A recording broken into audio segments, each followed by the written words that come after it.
Mediastino médio. Antes de falar lembrar que a cavidade torácica ela é dividida em três compartimentos, né? Dois compartimentos laterais, que são as cavidades pleuropulmonares, e um compartimento central, que é o mediastino. O mediastino ele é dividido em mediastino superior e mediastino inferior pelo plano transverso do tórax, uma linha imaginária que vai do ângulo external até o disco intervertebral de T4 e T5. O mediastino inferior é subdividido em mediastino anterior, médio e posterior pelo saco pericárdio. Anteriormente ao saco pericárdio, mediastino anterior. Posteriormente ao saco pericárdio, mediastino posterior. E correspondendo ao saco pericárdio e o seu conteúdo, o mediastino médio. O pericárdio ele é uma membrana fibrocerosa, ou seja, ele tem um componente fibroso e ele tem um componente seroso. O componente fibroso é inelástico e inextensível, ou seja, ele não se distende. E é o componente mais externo. O pericárdio seroso ele é dividido em uma lâmina parietal e uma lâmina visceral. A lâmina parietal fica aderida à superfície interna do pericárdio seroso. A lâmina visceral do pericárdio seroso corresponde à lâmina parietal do pericárdio seroso aderida à superfície interna do pericárdio fibroso. Lâmina visceral do pericárdio seroso corresponde à camada mais externa do coração, que é o epicárdio. Lembrando, coração de 3 camadas, né? Endocárdio, miocárdio e o epicárdio, ou lâmina visceral do pericárdio seroso. Entre a lâmina visceral do pericárdio seroso e a lâmina parietal, nós temos uma cavidade que é chamada de cavidade pericárdica. E fixando o pericárdio ao diafragma, nós temos a membrana pericárdico-frênica. Repetição de imagem, lembrando. Pericárdio, membrana fibrocerosa, ou seja, componente fibroso, mais externo, corresponde inelástico, e um componente mais interno, pericárdio seroso, dividido em duas lâminas. Lâmina parietal do pericárdio seroso, aderida à superfície interna do pericárdio fibroso, e a lâmina visceral do pericárdio seroso corresponde à camada mais externa do coração, ou epicárdio. Entre a lâmina parietal e a lâmina visceral do pericárdio seroso, nós temos a cavidade pericárdica. E fixando o pericárdio ao diafragma, o ligamento frênico pericárdio, ajudando a manter o pericárdio e o coração na posição anatômica. Acúmulo de líquido. Acúmulo de líquido na cavidade pericárdica a gente chama de derrame pericárdico. Esse derrame pode ser agudo ou crônico. Quando crônico, o pericárdio fibroso progressivamente se distende, aumentando a área pericárdico-frênica, que a radiografia dá um aspecto característico que a gente chama de coração em forma de moringa. Quando o derrame é agudo, como o pericárdio fibroso é inelástico, ou seja, ele não se distende, passa a comprimir o coração. Isso é uma condição que nós chamamos de tamponamento cardíaco. Se o coração não está se enchendo de sangue, provavelmente diminui o débito cardíaco, diminui a pressão arterial. Então o paciente vai ter hipotensão arterial. Outro comemorativo é, toda vez que nós temos um aumento da pressão intracardíaca ou aumento da pressão intratorácica, as veias do pescoço tornam-se túrgidas, né? Entre elas, a veia jugular externa. Então, outro comemorativo, turgência jugular. E se a gente tem líquido se interpondo entre o coração e a parede torácica, diminui a propagação de som, a gente vai ter o quê? Abafamento de bolhas. Então, o tamponamento cardíaco ele é caracterizado por uma tríade do tamponamento cardíaco ou tríade de Beck, caracterizado por hipotensão arterial, turgência jugular e hipofonese de bolhas. Se tem líquido, vamos drenar. Se no tórax a gente chama punção com agulha, a gente chama de toracocentese, no pericárdio a gente chama de pericardiocentese. Ela pode ser feita em 2 locais, no quinto ou sexto espaço intercostal esquerdo para external, ou seja, junto ao externo, ou no ângulo substernal. O pericárdio ele é inervado pelo nervo frênico. Lembrando, nervo frênico no pescoço, como é que a gente acha ele? Anteriormente ao escaleno anterior. No tórax, anteriormente à raiz pulmonar. Lembra a origem? C4 com contribuições de C3 e C5. Então, ele é acompanhado por uma veia e uma artéria. São as artéria e veia pericárdico-frênica. A artéria pericárdio-frênica, ramo da artéria torácica interna, que é ramo da primeira porção da artéria subclávia. Então, inervação do pericárdio, nervo frênico. Irrigação, artérias pericárdico-frênicas. O pericárdio, quando ele envolve os vasos da base, ele forma espaços potenciais que têm importância cirúrgica e importância anatômica. Dois espaços, seio transverso do pericárdio e o seio oblíquo do pericárdio. Seio transverso do pericárdio, localizado posteriormente ao tronco pulmonar e à aorta ascendente. Importância cirúrgica permite ao cirurgião cardíaco realizar o clampeamento dos vasos da base. Já o seio oblíquo do pericárdio, localizado posteriormente ao átrio esquerdo, entre a inserção das 4 veias pulmonares.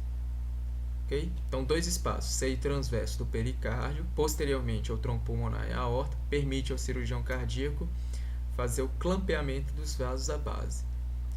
E o outro, somente importância anatômica, seio oblíquo do pericárdio, posteriormente ao átrio esquerdo, entre a inserção das veias pulmonares. Falando especificamente de coração agora, coração na posição anatômica, a gente identifica aqui veia cava superior formada por veia bracocefálica direita e esquerda, drenando para o átrio direito. Aqui no átrio direito nós observamos a aurícula direita e aqui a aurícula esquerda. Para diferenciar entre a aurícula direita e esquerda, tomamos como ponto de referência o tronco pulmonar. A direita do tronco pulmonar, a aurícula direita. A esquerda do tronco pulmonar, aurícula esquerda. A aurícula, função dela, aumentar a capacidade volumétrica dos átrios. E ela é o resquício embrionário do átrio primitivo. Então, veia cava superior, átrio direito, ventrículo direito, câmara cardíaca mais anterior. Então, toda câmara cardíaca mais anterior. Então, por exemplo, paciente vítima por arma branca, sofreu uma facada na região anterior de tórax, qual a câmara cardíaca que é mais provavelmente deve ter sido lesada ou mais acometida? Ventrículo direito. Por quê? Porque é a câmara cardíaca mais anterior. Aqui nós temos o sulco interventricular anterior, ventrículo esquerdo. E aqui, marcado, nós temos o ápice do coração, né? O ápice cardíaco. Quando o ventrículo esquerdo contrai, o ápice do coração toca a parede torácica. E isso é conhecido como pulso apical ou ictus cores. E é possível, ao exame físico, nós sentirmos a palpação ou até mesmo vermos em pacientes mais magros. E tem uma localização característica no quinto espaço intercostal na linha hemiclavicular esquerda ou quinto espaço intercostal esquerdo a 10 centímetros do externo. Então, relembrando, veia cava superior, átrio direito, aurícula direita, aurícula esquerda. Para saber se é direita ou esquerda, tronco pulmonar. Átrio direito, ventrículo direito, câmara cardíaca mais anterior. Sulco interventricular anterior, ventrículo esquerdo, ápice do coração, pulso apical. O coração ele tem 4 câmaras cardíacas, 2 câmaras receptoras, que são os átrios, 2 câmaras ejetoras, que são os ventrículos.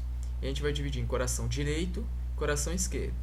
Coração direito recebe sangue pouco, pobre em oxigênio, manda para os pulmões, volta para o coração esquerdo um sangue rico em oxigênio e daí para a circulação sistêmica. Então vamos começar primeiro pelo coração direito, né? Então aqui a gente vê o átrio direito recebendo sangue pobre em oxigênio da veia cava superior, da veia cava inferior e de uma estrutura responsável pela drenagem venosa do coração, que é o seio venoso coronário ou seio coronário.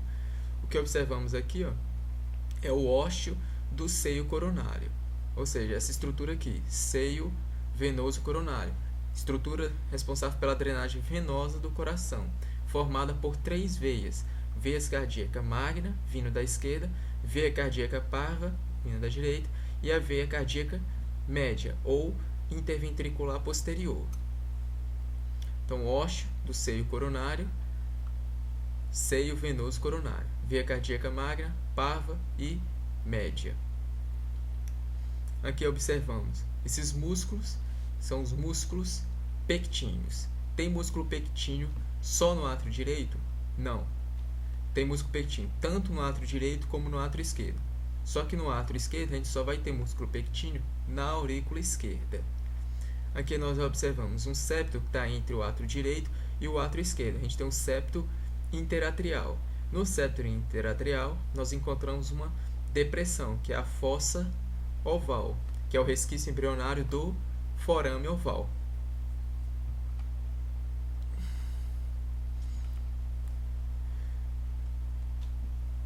O feto, ele não respira. O feto não respira. O sangue que chega no átrio direito é um sangue rico em oxigênio. É um sangue rico em oxigênio. Então ele não tem que ir para o pulmão, tem que ir para circulação sistêmica. Ou seja, tem que ir do coração direito para o coração esquerdo. Como ele faz isso? Através do forame oval, ou seja, uma comunicação entre o átrio direito e o átrio esquerdo. Quando o feto respira, o pulmão descolaba, o forame oval fecha, vira fossa oval. Quando não fecha, você tem um CIA, ou seja, uma comunicação interatrial. Ventrículo direito, átrio direito, ventrículo direito. Passa sangue do átrio para o ventrículo direito através de uma abertura. Abertura em anatomia a gente chama de ósseo. Então, ósseo átrio ventricular direito. E nós temos, fechando esse ósseo, uma válvula, que é a válvula átrio-ventricular direita. Essa válvula átrio-ventricular direita tem 3 cúspides. Se ela tem 3 cúspides, por isso que é chamada de válvula tricúspide.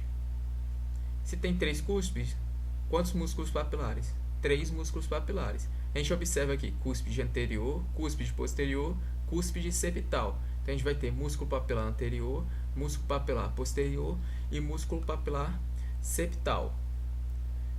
As cúspides ela impedem o refluxo de sangue dos ventrículos para os átrios.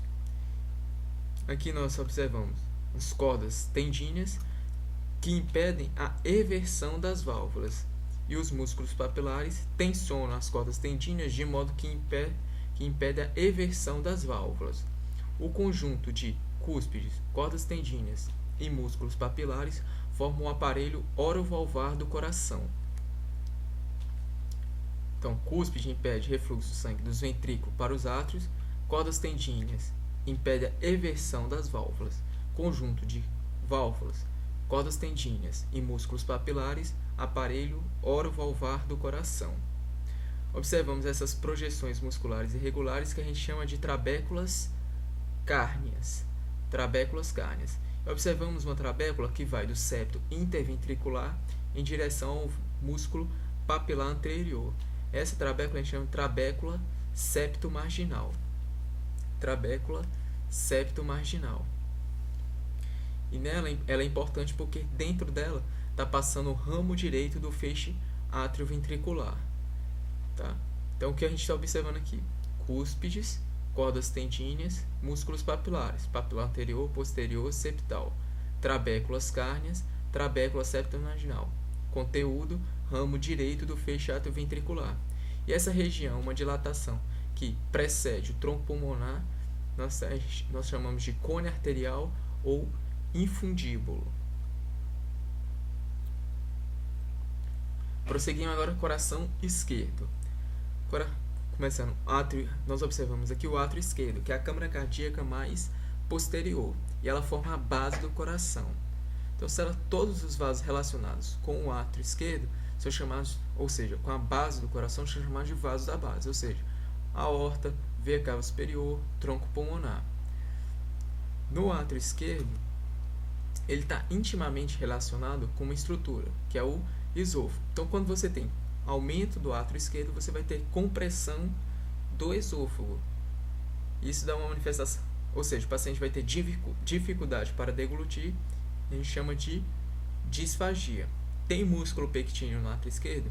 Tem, só que a gente só encontra músculo pectíneo no átrio esquerdo, na aurícula esquerda. E relembrando, identifique átrio esquerdo. Estrutura intimamente relacionada ao átrio esquerdo, o esôfago. Então, quando há um aumento do átrio esquerdo, nós temos compressão do esôfago, causando dificuldade para deglutição, a gente chama de disfagia. Ventrículo esquerdo, átrio esquerdo, ventrículo esquerdo. Ósseo, átrio ventricular esquerdo, válvula, átrio ventricular esquerda. Quantas cúspides? 2, por isso que é chamado de válvula bicúspide ou mitral. Se tem 2 cúspides, quantos músculos papilares? 2. Papilar anterior, papilar posterior. Conjunto de músculos papilares, cordas tendíneas e válvulas, aparelho orovalvar do coração. E essas projeções musculares irregulares, trabéculas cárneas. Notar a diferença da espessura da parede do ventrículo esquerdo para o ventrículo direito. Por que essa diferença? O ventrículo esquerdo trabalha com pressões muito mais elevadas que o ventrículo direito. Enquanto o ventrículo esquerdo trabalha com pressões em média de 100 milímetros de mercúrio, o ventrículo direito trabalha com pressões em média de 20 milímetros de mercúrio. Quando você tem um defeito no septo interventricular, você tem o que a gente chama de comunicação interventricular. Vai passar sangue da esquerda para a direita ou da direita para a esquerda? Vai passar sangue da esquerda para a direita. Por quê? Porque o coração esquerdo faz mais força que o coração direito. Exceto se você tem uma obstrução ao fluxo, por exemplo, uma estenose no infundíbulo ou cone arterial. Aí o ventrículo direito faz mais força que o ventrículo esquerdo, passando sangue da direita para a esquerda.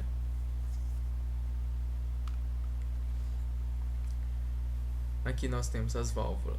A válvula tricúspide e aqui a válvula mitral. E aqui nós observamos as válvulas semilunares, né? Aórtica e pulmonar. Quantas cúspides? Cada uma tem 3. Então, a única válvula que tem 2 cúspides é a válvula mitral. Aqui nós temos uma cúspide e o espaço entre a válvula e a parede da artéria a gente chama de seio. No caso aqui a gente vai ter seio aórtico esquerdo, direito e posterior. Vamos lembrar agora do seio aórtico direito, seio aórtico esquerdo. Por quê? Porque seio aórtico esquerdo, você tem a origem, a artéria coronária esquerda. No seio aórtico direito, a artéria coronária direita. E na peça o que a gente vê? O ósseo coronário esquerdo, ósseo coronário direito. Para se diferenciar se a coronária é direita ou esquerda, tomamos como referência o tronco pulmonar. Está saindo à direita do tronco pulmonar, artéria coronária direita. Está saindo à esquerda do tronco pulmonar, artéria coronária esquerda. Artéria coronária direita. Os ramos mais importantes são: o primeiro ramo que sai, artéria para o nó sinoatrial. Outro, artérias que margeiam o coração, artéria marginal direita. E a outra continua no subinterventricular posterior, artéria interventricular posterior. Então, artéria coronária direita, sei que é coronária direita porque está saindo à direita do tronco pulmonar. 3 ramos. Primeiro, artéria para o nó sinoatrial, artérias que margeiam o coração, ou seja, marginal direita, e continua com artéria interventricular posterior. Tronco pulmonar saindo à esquerda do tronco pulmonar, artéria coronária esquerda. Logo, ela se divide em circunflexa e interventricular anterior. Da circunflexa, você tem artérias que margeiam o coração, são as artérias marginais esquerdas. Interventricular anterior vai em direção ao ápice e se anastomosa com a artéria interventricular posterior. Aqui a gente pode fazer aquela mesma regra, vogal, vogal, consoante, consoante. Qual a artéria que dá interventricular anterior? Vogal com vogal, coronária esquerda. Qual a artéria que dá interventricular posterior? Consoante, consoante, coronária direita. Obstrução da artéria coronária, você vai ter isquemia e necrose do miocárdio. A gente tem de infarto agudo do miocárdio. Complexo estimulante do coração, formado por quem? Nó sinoatrial, nó átrio ventricular. Então, nó sinoatrial, nó átrio ventricular, feixe átrio ventricular, ramo esquerdo, ramo direito do feixe átrio ventricular e